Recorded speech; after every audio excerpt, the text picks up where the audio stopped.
Hello and welcome to the Steve Kayla Show. Before we start, I just want to say thank you to our sponsors, Graham's Windows and Doors. Graham's Windows and Doors are Yeovil's finest purveyor of windows, doors, conservatories. They do all the good stuff. If you head over to their website, grahamswindowsanddoors.co.uk, you'll see all the incredible reviews. They speak for themselves. So thanks again to our sponsors, and get yourselves to grahamswindowsanddoors.co.uk. Now, on with the show.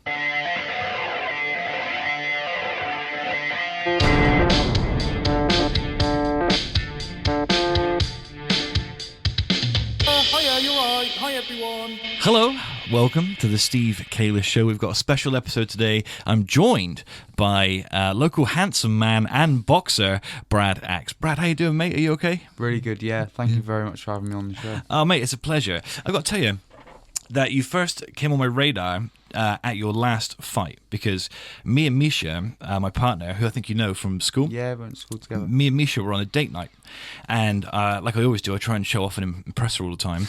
And she said they're showing the fight in the pub, and I was going, what fight? She was, well, Brad's fighting. I was going, who the hell's Brad? I'm on a date night here. I'm trying to. And she goes, well, we can do it in a minute. I would go in there and watch the fight. And so I was like, maybe I was trying to stick breadsticks up my nose. Look at me, trying to get attention from her. But we ended up trying to watch your fight in the pub. So what pub was it in? This was at the, what's the one just over there? The Arrow, is it? Arrow, yeah. Okay, Yeah, they were showing it on the screen. They had that on, so that's cool. Yeah, they were showing it on the screen in there.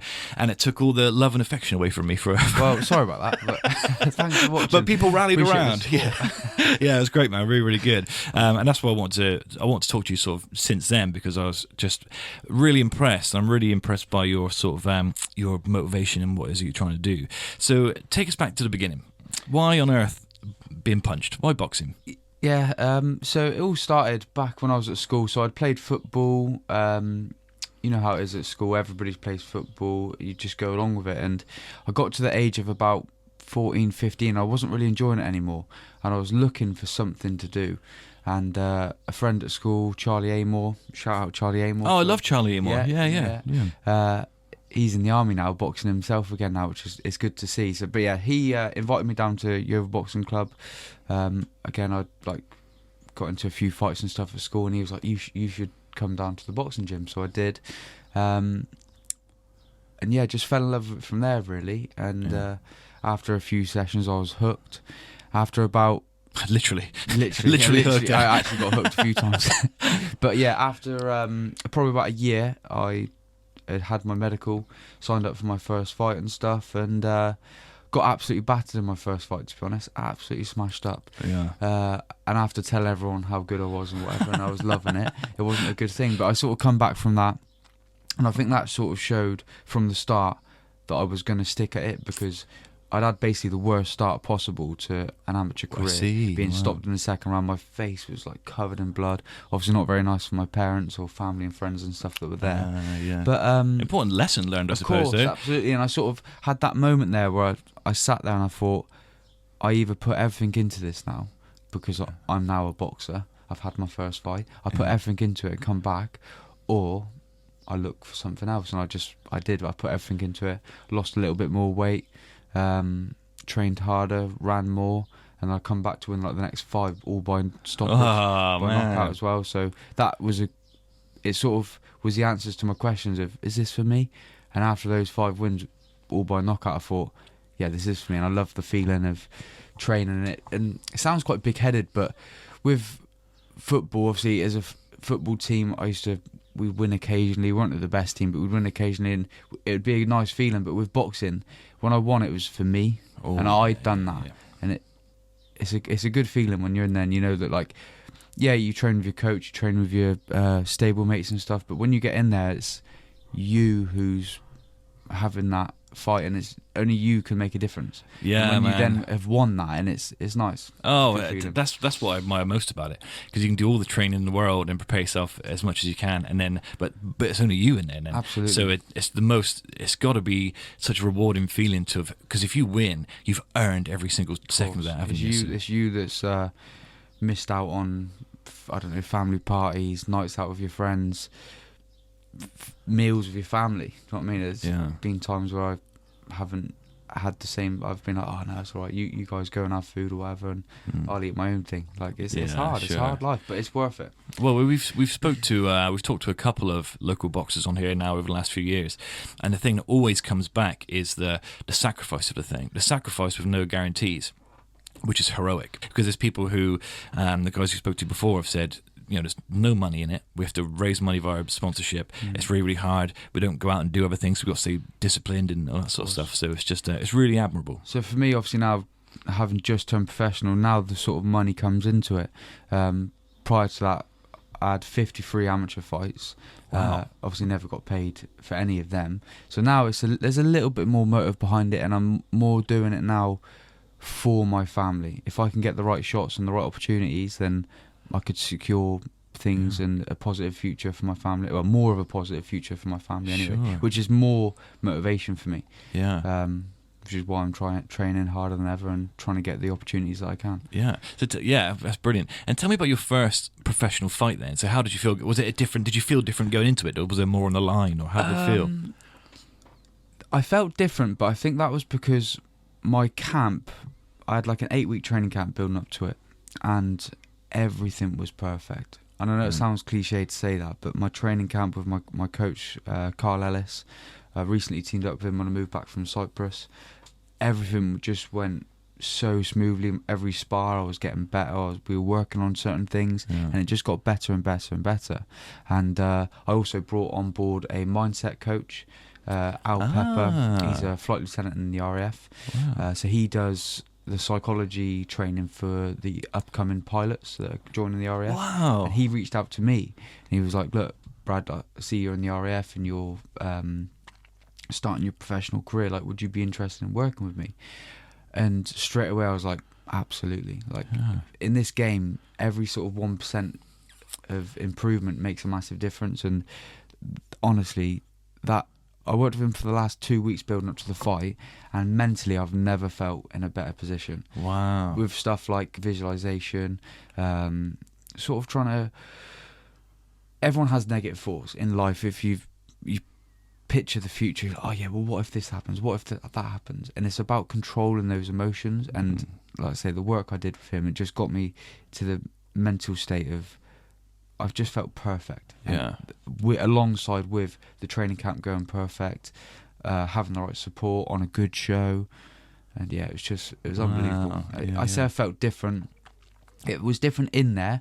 Smaller gloves, having my top off. Oh, I see. It was different in there, but the build up, I just felt so in control of the situation. Yeah. It was incredible. Yeah. One of the best night of my boxing career so far. Wow. Until I won a title. Yeah. That's great. So that's really. I didn't even know that was a mindset sort of coaching thing. Yeah. Must be really important. I mean, I could use that all the time. Honestly, it's really interesting. I would advise anyone. Do you know what I mean? A lot of people nowadays, they speak to people, and I think that's important to speak and to speak about emotions and stuff. But everyone's like, oh, he's turning pro. He's a boxer. Oh, that's cool. He must be well mentally strong. And I am. I keep myself as a mentally strong person. But having someone there to support you mentally, ask you questions. Well, how does this make you feel? Yeah. What if this happens? In the emotions, like for example, doing some visualization the day of the fight. Led in the hotel, I've weighed in, everything's done. All I've got to do now is get in there and fight. Yeah. And I'm trying to lead there, like almost trying to have a nap, but visualising the first couple of shots I'm going to throw, or the ring walk. And I look at my watch and my heart rate's like 104. I'm led there in bed. I'm like, but then it's understanding that that's okay. And we, obviously I'm in the fire service of the RAF as well. And me and this Al, we sort of come up with this phrase of control the fire. Right, so nice. Fire is incredible. You can heat your house, you can cook your food, you can do anything with it. Whereas if you let it get out of control, it can burn your house down. Yeah, and that's the sort of thing that he said to me. And we said, let that emotion, when I'm picturing the ring walk, when I'm picturing those first couple of fights, the little butterflies you get, treat that as a fire. And he said, don't let it get out of control, control the fire. So when I then was like, my heart rate's on 104 here, control the fire, put a bit of media down. Yeah. And it's okay.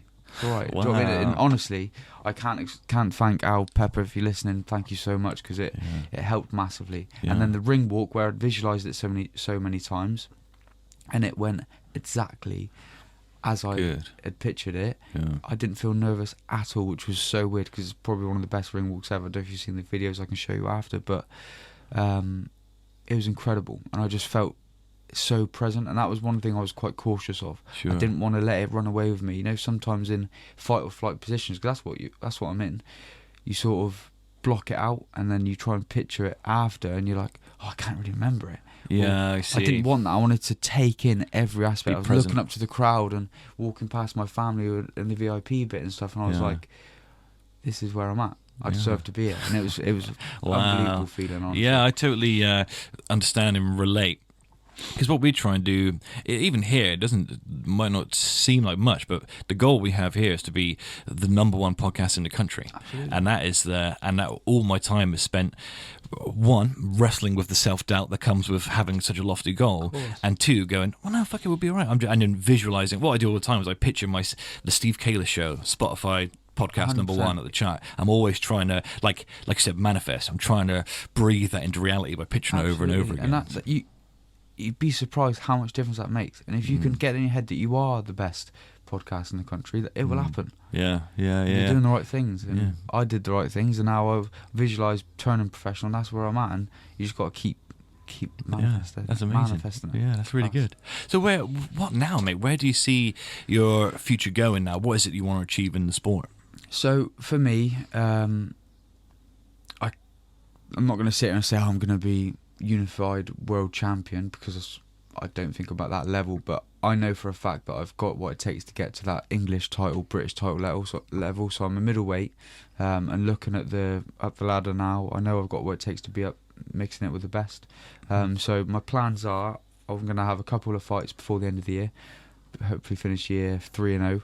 Obviously I'm still working in the Royal Air Force as well. I'm still an instructor at the Defence Fire Training Unit as well. So I'm quite busy with that, so I need to try and I juggle my time quite. Obviously I've got a family, a 5-year-old son as well, a wife who runs the show back home when I'm not there, and I'm out training, so I'm grateful for her. Good partner is key to the whole enterprise. Absolutely, isn't it? and I wouldn't be sat here now talking about my boxing career if it wasn't her. For her, to be honest. So, it's incredible, man. Like the other day, most weekends I find myself in here till 3 a.m, editing all sorts of stuff out, whilst my partner's in there. Like, she's go to bed by herself sometimes because I'm in here doing this sort of thing. And a good woman behind you is a core pillar, isn't it? You need it, honestly. So shout out to the women. Yeah. Good going, women. Good work. Thank you. But so finish the year 3-0, and then by the end of next year have a few more fights, and then push on for like a area title. So where my house is at the minute, I go into like the southern area title, so that'd be like some good kids at the southern area level, but I think I've got what it takes to get one of them by the end of next year, or maybe the start of 2026 that'll be. And then just push on from there. Once you get that, like an area title, you become a name in the middleweight rankings, and then see what happens from there. Incredible. So let's talk a little bit about sponsorships, because I know from talking to boxers on the podcast before that sponsorship is key to the whole sort of operation. So how have you found that so far, like finding sponsors and all that sort of thing? So prior to turning pro, I didn't have any sponsors. Obviously I was always boxing for the RAF. I didn't need it, whereas now turning pro, like I say, I'm still in the RAF, so I still have an income through them, but where I'm training at the minute, it's about an hour away from my house as well, so travel, then obviously paying for even little things like massages. I go for a massage once a week. Obviously fuel, the travel to and from. There's medical scans and brain scans. Exactly, Well, I'm very, very lucky. My management team, they cover the brain scans, they cover all the medical costs. That's good. Again, I'm so grateful for that. But like obviously food as well. The food costs are a joke really at the minute, aren't they? And I'm just about to take on. Well, I started before my first fight. Took on a proper nutritionist who specialises in boxing. So that's £200 a month, which seems a lot, but his knowledge is just through the roof and another level. But obviously the food that I'm cooking and it's expensive. So the sponsorship just helps with the survival of my training camp. Really, Yeah. it's intense, and I'm able to fuel myself properly and Yeah. supplements and stuff as well. Just it all helps. So I did have, prior to my friend, he sponsored me for his business called Quick Nutrition. Mm-hmm. So he was giving me meal preps for my training camps and stuff. Oh. But then he's moving to Cyprus now, so that's finishing. I see. Obviously I wish him all the best, and hopefully what his business plans are from now on go well. Yeah. But I've got the Custom Wood Company there, a company from Yeovil that sponsor me still at the Oh, minute that's as right. well. Yeah, that's good. H&J Renovations from over in Wincanton, they sponsor me as well. And then I've got a sponsor in Cyprus Villa Retreats. Oh, So yeah. he lets me have 2 visits a year over in Cyprus, where I can use it as like a training camp Sweet. as well. So that works out really, really well. Lovely. Yeah, it's Yeah, class. yeah. And then Empire, my management team, they sponsor me through a company that they work with as well. So, but yeah, just it means a lot. And at the end of the day, I'd like to. The last fight I had was on Sky. Like, well, obviously you watched it on the TV. Oh, interrupting my date night. Yeah. Yeah, yes. So That's I'd really like cool. to think any sponsorship that do come on board, they're getting the right sort of presence that they deserve. Do you know what I mean, on Yeah. the big screen? So Yeah, yeah, that's right. class. Yeah. So, mate, listen, I think what you're doing is great. I think anyone who, well, I mean, not only serves in the RAF, but people who manage to get into the ring have got the enormous pendulous testicles to get into a ring and do what you're doing and do so well at it. It's just it's beyond what I can imagine. It's really, it's brave, it's cool, and I just wish you all the best with it. I think you've got it. There's something about you. You got a I power. appreciate that. Yeah, it might be your eyes, but you've definitely got some kind of power about you. So Thank I you wish very you all the much. best with everything going forward, mate. Appreciate that. Thank you Yeah, very much. and if you ever want to come back, if we can ever help with anything, Absolutely. with any luck, hopefully at some point we'll be the number 1 podcast in the Will country, be. so we can You will be more help to you then as well. That's So it. yeah, well, listen, Brad, thanks for coming. So where can people find you, mate? If I want to reach out. Facebook or Instagram, just Brad Axe. Like I say, Instagram's probably a bit better at the minute, isn't it? So yeah, but Yeah. either way, Facebook or Instagram, get in touch, and yeah, thank you very Yeah. much for having me on. Oh, my pleasure. And listener, if you're listening, so support Brad. Go find Brad on Instagram and Facebook, but also get yourself to grahamswindowsanddoors.co.uk.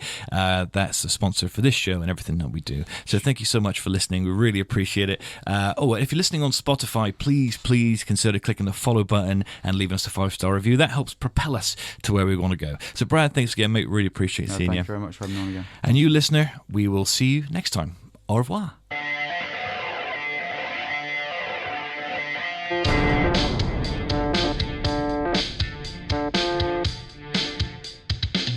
Hiya, you're right. Hi, everyone.